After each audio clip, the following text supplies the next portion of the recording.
وعلیکم دوستو، کیا حال ہے؟ ٹھیک ہے، میں ہوں Ghulam Murtaza technical YouTube channel کے ساتھ۔ بسم اللہ الرحمن الرحیم۔ آج تاریخ ہے 10 جون 2020۔ تو کرونا کے بارے میں جو اپڈیٹ ہے وہ یہ ہے کہ یو اے ای میں 39,904 کیسز ہیں اور جو ریکور کیسز کی تعداد ہے وہ ہے 22,740 ہے، اور جو ڈیتھ ہوئی ہے وہ ہے 283۔ تو آج جو ہے یو اے ای میں 2 اموات ہوئی۔ میں نے پہلے بتایا ہے کہ یو اے ای میں اموات کی تعداد بہت کم ہے، کیونکہ یہاں پر قانون بہت سخت ہے، لا اینڈ آرڈر پر پابندی کرائی جا رہی ہے اور بھاری جرمانے بھی کیے جا رہے ہیں۔ اور ورلڈ میں جو تعداد ہے وہ ہے 70,39,918 کیسز کی تعداد ہے، اور ڈیتھ جو ہوئی ہیں وہ ہیں 4,04,396۔ اسی طرح پاکستان میں جو کرونا کی پوزیشن ہے وہ یہ ہے کہ 1,08,317 ایک رجسٹر کیس ہے، اور ریکور جو ہوئے وہ ہیں 35,018، اور جو ڈیتھ ہے وہ ہے 2,172۔ کرونا کے وار دنیا بھر میں بڑھتے جا رہے ہیں، تعداد 4 لاکھ تک پہنچ گئی ہے، یعنی ڈیتھ کی جو تعداد ہے وہ 4 لاکھ تک پہنچ گئی ہے۔ اسی طرح پاکستان میں بھی وار بہت تیز ہو گئے ہیں۔ اس کی وجہ یہ ہے کہ ہم نے لاک ڈاؤن پچھلے دنوں کھولا تھا عید پر، اس کی جو آؤٹ پٹ آئی ہے وہ یہ ہے۔ تجزیہ نگار بھی کہتے رہے، ڈاکٹر بھی کہتے رہے، گورنمنٹ بھی کہتے رہی، لیکن عوام نے احتیاط نہیں کی، اور بے احتیاطی کا نتیجہ ہے کہ پاکستان کرونا کے جنگل میں پھنس گیا ہے، اور ابھی سنا ہے کہ مزید کیسز آنے کے امکانات ہیں۔ لاہور میں، کراچی میں، فیصل آباد میں حالات الرٹ ہیں اور سخت کشیدہ ہیں، وہاں سے مریض بھی زیادہ آ رہے ہیں اور ڈاکٹر جو ہیں وہ بھی زیادہ افیکٹو ہو رہے ہیں۔ تو ہمارے ملک میں ٹیسٹ کٹوں کا بھی تھوڑی کمی ہے، تو ہمارے ملک کو چاہیے کہ باہر سے ٹیسٹ کٹیں منگوائے تاکہ زیادہ سے زیادہ ٹیسٹ ہو سکیں اور اس بات کے خلاف ہم صحیح طریقے سے لڑ سکیں۔ صحیح طریقے سے تو ہم خود لڑ سکتے ہیں، ہمیں احتیاط کرنی ہے، ماسک پہننا ہے اور ایس او پیز پر عمل کرنا ہے، فضول مارکیٹوں میں نہیں جانا ہے، اور مارکیٹوں میں جانا ہے تو ایس او پی کے تحت جانا ہے، ماسک پہننا ہے، گلوز پہننا ہے اور فاصلہ رکھنا ہے۔ یہ جو ہے نارمل ایس او پیز ہیں، ان پر عمل کرنا بہت ضروری ہے۔ ابھی آتے ہیں ورلڈ کی صورتحال۔ ورلڈ کی صورتحال یہ ہے کہ کہیں تو براہ راست جنگ ہو رہی ہے، اور کہیں جو براہ راست جنگ ہونے کی بجائے الفاظ کی جنگ ہو رہی ہے، میڈیا پر وار ہو رہی ہے، جسے ہم میڈیا وار کہہ سکتے ہیں، وہ ہو رہی ہے، اور کہیں پر سرحدوں کا معاملہ ہے، اور انڈیا اور چائنا کی جنگ جو ہے جاری ہے۔ چائنا اپنے بھاری سے بھاری ویپنز اور کافی سارے ایکڑی جو ہے سرحد پر لے آیا ہے۔ یہ لداخ کے مقام پر اس نے تمام نفری جو ہے جمع کی ہوئی ہے، اپنے جنگی پورٹس بھی بنا رہا ہے، بنکر بھی بنا رہا ہے، اور جنگ کی مکمل تیاری میں ہے۔ ادھر انڈیا کی آرمی نے انڈین گورنمنٹ کو کہہ دیا ہے کہ ہم چائنا سے نہیں لڑ سکتے، تو اس کے لڑائی کے علاوہ کوئی دوسرا آپشن ہے تو وہ استعمال کریں۔ لہٰذا انڈین گورنمنٹ بھی سفارتی تعلقات اور آرمی کے تعلقات اور اسی طرح کی بات چیت کرنے کے لیے تیار ہے، لیکن چائنا تیار نہیں۔ پچھلے دنوں فلیگ میٹنگ ہوئی تھی تو چائنا نے واضح کر دیا تھا اگر انڈیا نے امریکہ کی کسی قسم کی حمایت کی تو اس کو اس کی سزا بھگتنی پڑے گی۔ امریکہ تو ہم سے دور ہے لیکن انڈیا ہمارے قریب ہے، اور پچھلے دنوں چائنا کے ہوائی جہازوں نے بھی انڈیا کی جو ہوائی حدود ہے اس کی خلاف ورزی کی ہے، جس کو انڈیا نے محسوس بھی نہیں کیا ہے۔ انڈیا مکمل طور پر تیار ہو چکا ہے کہ لداخ کے علاقے اور شمالی پہاڑیاں جو ہیں وہ چائنا کے حوالے کر دیں۔ مگر انڈیا یہ چاہتا ہے کہ اس کے بدلے میں اس کو کچھ گارنٹیاں ملیں. گارنٹی یہ ملے کہ چائنا اس سے آگے نہیں بڑھے گا, چائنا مقبوضہ کشمیر پر حملہ آور نہیں ہوگا, چائنا ہماری سپلائی لائن نہیں کاٹے گا, اور جس پر چائنا راضی نہیں. انڈین جو میڈیا ہے وہ یہ کہہ رہا ہے کہ چائنا اور پاکستان کے درمیان یہ مشترکہ وار ہے. بھئی عقل کے اندھو, مجھے یہ بتاؤ چائنا یہ وار لڑ کس لیے رہا ہے؟ چائنا اپنے سی پیک کو بچانے کے لیے لڑ رہا ہے. اس کا بہت بڑا تجارتی ہب ہے سی پیک. وہ سی پیک کو بچانے کے لیے چائنا کچھ بھی کر سکتا ہے. دوسرا, بھاشا ڈیم پر چائنا کام کر رہا ہے. چائنا بھاشا ڈیم کا تحفظ بھی کرے گا کیونکہ اس میں اس کا بھی مفاد ہے. ابھی سنا ہے کہ مقبوضہ کشمیر میں ایک اور فوج بھی داخل ہو چکی ہے جسے ہم اسرائیل کہتے ہیں. یہ کہاں تک حقیقت ہے, نیوز ہے, معلوم نہیں ہے, لیکن بین الاقوامی ادارے اور سیٹلائٹ سے جو تصویریں لی گئی ہیں ان سے یہ ظاہر ہوتا ہے کہ ایک تیسری فورس بھی داخل ہو چکی ہے کشمیر. اب اس کا کیا مقصد ہے؟ اس کا یہی مقصد ہے کہ وہ یہ انڈیا چائنا سے لڑے گا اور وہ پاکستان سے لڑے گا. معلوم ہونا چاہیے کہ پاکستان ہر محاذ پر لڑنے کے لیے تیار ہے, بالکل تیار بیٹھا ہے. صرف چند اشاروں کی ضرورت ہے اور یہ لڑائی مقبوضہ کشمیر کے ایریا میں شروع ہو جائے گی. اب سنا یہ ہے کہ انڈیا اور یو ایس اے مشترکہ وار کرنے جا رہے ہیں گوادر پر. گوادر پر بھی چائنا نے اپنی سیکورٹی سخت کر دی ہے اور بحری بیڑے لانے کی بھی کوشش کر رہا ہے. ادھر نیپال کی سرحد پر بھی صورتحال کشیدہ ہے, وہاں بھی جنگ کے بادل منڈلا رہے ہیں.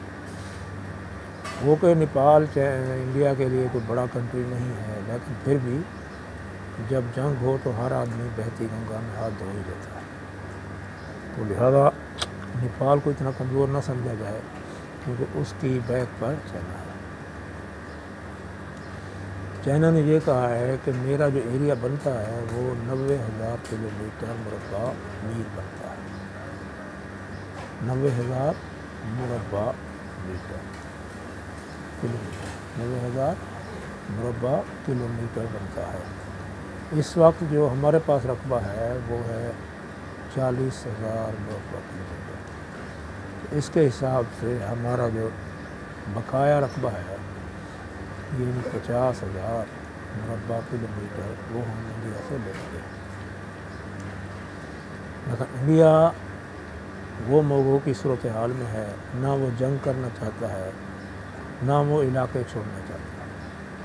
اب اس کو کچھ نہ کچھ تو کرنا پڑے گا, ورنہ چائنا نے جو دھمکی دی ہے اس نے یہ کہا ہے کہ امریکہ تو بہت دور ہے, ہم تو قریب بیٹھے ہوئے ہیں, ہم تو 5 یا 10 منٹ میں انڈیا کے کئی علاقوں پر قبضہ کر لیں گے اور انڈیا کو سبق سکھا دیں گے. جب تک امریکہ آئے گا ہم وہ اپنا کام کر لیں گے. اسی طرح یو ایس اے کے بھی الیکشن آ رہے ہیں. صدر ٹرمپ جو ہے مودی کی پالیسی پر عمل کر رہا ہے. وہ یہ چاہتا ہے کہ کسی بھی علاقے پر جنگ چھیڑ دیں تاکہ عوام کی توجہ جنگ کی طرف ہو جائے اور میں الیکشن جیت جاؤں. جبکہ امریکہ کے اندرونی حالات کی یہ کہانی ہے کہ پچھلے 10 دن سے وہاں پر تمام علاقوں میں بڑی بڑی اسٹیٹس میں کرفیو نافذ ہے, بلکہ وائٹ ہاؤس کے ارد گرد بھی آرمی بیٹھی ہوئی ہے اور پولیس ہے. روڈوں پر, بازاروں میں, مارکیٹوں میں ہنگامے جاری ہیں, ٹوٹ پھوٹ جاری ہے, جلاؤ گھراؤ کی پوزیشن ہے. اور سننے میں یہ آ رہا ہے کہ ہو سکتا ہے کہ ٹرمپ کا بھی تختہ الٹ دیا جائے, کیونکہ جو کرتا ہے وہ تو بھرتا ہے. تو یہ جو شیطانی قوتیں ہیں یہ کبھی بھی انسانوں کو فتح نہیں کر سکتی. کیونکہ انسانوں کا جو مالک ہے وہ اللہ تعالیٰ ہے۔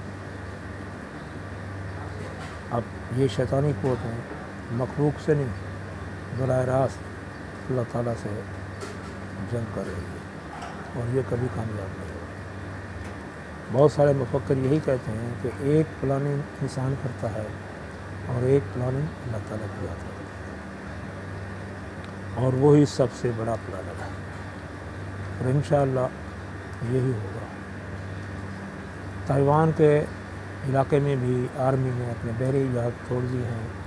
اب امریکہ یہ چاہتا ہے کہ میں چائنا کو سمندری حدود میں گھیر لوں، اور چائنا یہ چاہتا ہے کہ وہ امریکہ کے ساتھ بھی براہ راست لڑائی کر سکتا ہے، انڈیا کے ساتھ بھی کر سکتا ہے، اور ان کو سائبر وار کے طور پر بھی مار دے سکتا ہے، کیونکہ چائنا کے علاقہ الیکٹرانکس جو ہے بہت تیز ہے، اور الیکٹرانکس کے میدان میں چائنا ہر ملک کا مقابلہ کر سکتا ہے، کسی ملک سے پیچھے نہیں۔ اسی طرح یہ بھی سننے میں آیا ہے F-17 تھنڈر طیارے انڈیا کے بارڈر پر پاکستان نے بھی لگا دی ہیں اور چائنا نے بھی لگا دی ہیں۔ یہ چائنا اور انڈیا کی مشترکہ وار ہوگی۔ اس کی وجہ یہ ہے کہ دونوں کے مفادات ہیں، اور میں نے آپ کو پہلے بتایا ہے کہ چائنا اپنے مفادات کے لیے کچھ بھی کر سکتا ہے۔ وہ ایک بزنس کنٹری ہے، وہ اپنی بزنس کے لیے کہیں تک بھی جا سکتا ہے، کسی ملک سے بھی لڑائی کر سکتا ہے اور کسی ملک سے صلح بھی کر سکتا ہے۔ یہ چائنا کو ایبلٹی حاصل ہے، اس کی آرمی ورلڈ لیول پر سٹرانگ ہے اور بہت بڑی آرمی ہے، اور بڑے ویپنز کا بھی سہارا ہے، اور چائنا چاہے تو گھنٹوں میں اپنی آرمی کو متحرک بھی کر سکتا ہے اور شفٹ بھی کر سکتا ہے۔ یہ صلاحیت بھی چائنا نے حاصل کر لی۔ اسی طرح انڈیا کے ایک فوجی ماہر ہیں اجیت شکلا، یہ ریٹائر آرمی آفیسر ہیں، ان کے تجزیے بھی آ رہے ہیں۔ انہوں نے تو انڈین کو یہ کہہ دیا ہے اگر آپ نے ہتھیار ڈالنے ہی ہیں، اگر آپ نے سرنڈر ہی کرنا ہے، تو پھر یہ ہماری پہاڑی فورس جو ہے، ہماری جو فورس بنائی تھی آپ نے پہاڑوں پر جنگ کرنے کے لیے، تو اس کو گھر بھیجیں، اور جو بھاری بھاری ہتھیار ہیں، جو توپ خانے ہیں آپ نے بارڈر پر کھڑے کیے ہوئے ہیں، وہ بھی انڈر گراؤنڈ کر دیں۔ جب ہتھیار ڈالنے ہی ہیں تو پھر آرمی کو تکلیف کاہے کو دیں، خرچہ تو بچاؤ۔ تو لہٰذا اجیت شکلے یہ کہتا ہے کہ انڈین آرمی مکمل طور پر ڈیفیٹ ہو چکی ہے، ہار چکی ہے، بلکہ ذہنی طور پر انڈین گورنمنٹ بھی اپنے علاقے چائنا کو دینا چاہتی ہے۔ اب دیکھنا یہ ہے کہ اونٹ کس کروٹ بیٹھتا ہے۔ اب میں پاکستان کی صورتحال بتاؤں تو پاکستان کی صورتحال یہ ہے کہ قاضی فائد عیسیٰ صاحب کا کیس لگا ہوا ہے، 10 جج ہے اس کا فیصلہ کرنے پر لگے ہوئے ہیں، اور جو ان کے جو بیانات ہیں ان کے جو ریمارکس ہیں وہ گورنمنٹ کو تڑیاں لگا رہے ہیں، یعنی گورنمنٹ کو اپوز کر رہے ہیں، گورنمنٹ کی مخالفت کر رہے ہیں، بار بار یہی کہہ رہے ہیں کہ ہمارے جو اثاثے ہیں وہ قابل احتساب نہیں ہیں، ان کا احتساب نہیں کیا جا سکتا۔ ٹھیک ہے، تو اب اگر عدلیہ احتساب سے ماورا ہے پھر تو کوئی بھی احتساب کے قابل نہیں ہے، پھر تو ہم اپنے سیاستدانوں کا، ہم اپنے بیوروکریٹس کا، ہم مافیاز کا احتساب نہیں کر سکتے، کیونکہ وہ بھی تو بڑے عہدوں پر بیٹھے ہوئے۔ تو لہٰذا اگر احتساب کے عمل کو چلانا ہے تو ہمیں احتساب جو ہے بلا تفریق کرنا ہوگا، چھوٹے بڑے سب کا احتساب کرنا ہوگا۔ اگر آرمی اپنے جرنیلوں کو احتساب کر سکتی ہے، ان کو سزا دے سکتی ہے، تو یہ کون سے اوپر سے آئے ہیں کیا؟ ان کا بھی احتساب ہو سکتا ہے، ان سے بھی حساب لیا جا سکتا ہے۔ اور کل جو ہے شہباز شریف صاحب کی نیب میں پیشی تھی، جو انہوں نے وہاں سوالوں کے جواب دیے ہیں، جس میں 37 سوال کیے گئے، صرف 4 سوالوں کا جواب دے پائے۔ کل ایک اور کارنامہ کیا ہے نیب نے، کیمرہ لگا دیا ہے، یعنی عدالت میں کیمرہ لگا دیا ہے جو شہباز شریف تو بہت برا گزرا۔ اس کی وجہ یہ ہے کہ یہ لوگ عدالت کے اندر کچھ اور بیان دیتے ہیں، باہر آ کر سیاسی شیخیاں مارتے ہیں۔